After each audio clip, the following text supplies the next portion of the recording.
Stone. That was The Temptation. What a great song that was. And we're now back with Madonna, who's going to do a quick wrap-up of what she did today. Yeah, so today we've been chatting about thyroid, Hashimoto's, heart disease. There is actually a big connection, by the way. You know, when people come in and see us at New Leaf, we do tend to take a fairly big history so that we find out what the story has been for someone's life. Oh, yes. Because quite often that makes a difference in how we end up treating someone.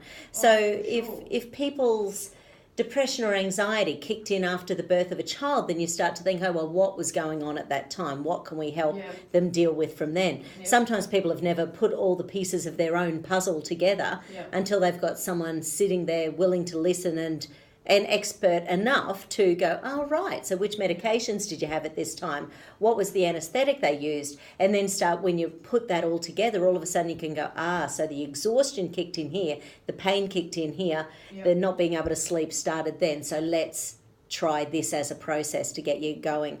So when someone comes in at New Leaf and just say they came in with the feelings we've been chatting about today, the things like the exhaustion, the sleeplessness, then what we would tend to do, firstly, take an initial consult, of course, but then perhaps suggest some of the testing in our clinic. So, for example, with thyroid issues, if someone's coming back over and over again with the blood test from the doctors saying they're okay, then my brain would go, well, let's check out your mineral levels. Let's see what's going on. So the OligoScan that we do can actually check those levels of zinc and iodine and magnesium and selenium and see whether they are within the good range. And also, once again, thinking about Elaine's question about spinach and kale earlier on, is there toxins in the body? So the first page on the OligoScan report is all about toxicity.